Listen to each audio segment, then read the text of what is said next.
আমরা বারবার বলে আসছি, যারা ফ্যাসিস্ট শেখ হাসিনার বিরুদ্ধে লড়াই করতে গিয়ে বুকের তাজা রক্ত ঢেলে দিয়ে এই বাংলাদেশকে ফ্যাসিস্ট শেখ হাসিনার হাত থেকে রক্ষা করেছে, তারা নিশ্চয় বাংলাদেশের বীর সন্তান, যারা এই জাতির শ্রেষ্ঠ সন্তান।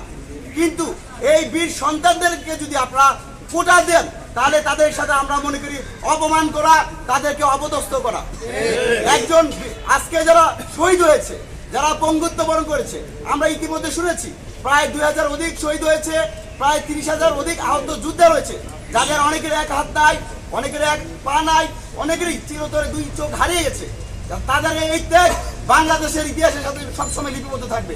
কিন্তু তাদের সন্তানরা যখন দেখবে তার বাবা এদেশের জন্য, এদেশের 8 কোটি মানুষের মুক্তির জন্য, দেশ মাতৃকার মুক্তি করার জন্য লড়াই করতে গিয়ে শহীদ হয়েছে, বঙ্গুত্ব বরণ করেছে, কিন্তু তাদের এই বীরত্বকে কোটা দিয়ে পুনর্বল করা হচ্ছে, তাদের মনে করবে এটা তাদের জন্য অভিশাপ।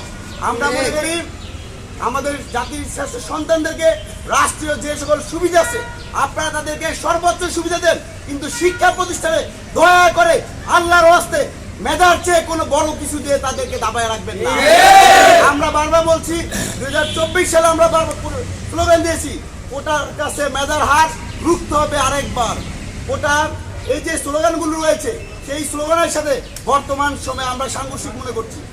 আমরা মনে করি কোটা রাষ্ট্রের একটা নীতিগত সিদ্ধান্ত, সেই হিসাবে একটা রাষ্ট্রে কোটা থাকবে কি থাকবে না সেটা নির্ভর করে রাষ্ট্রের নির্বাহী কর্মকর্তার কাছে।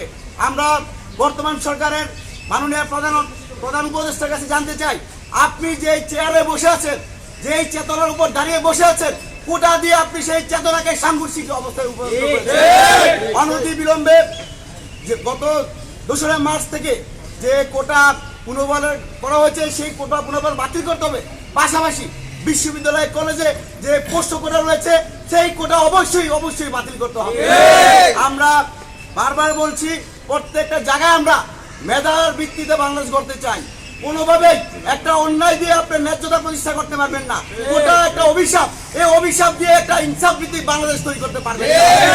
আমরা আজকে বাংলাদেশ ছাত্র অধিকার পরিষদের সংবাদ সম্মেলন থেকে অনতি বিলম্বে পোস্ট কোটা থেকে শুরু করে স্কুল, কলেজ, বিশ্ববিদ্যালয়ে যে কোটা রয়েছে, সেই কোটা বাতিলের আহ্বান করছি।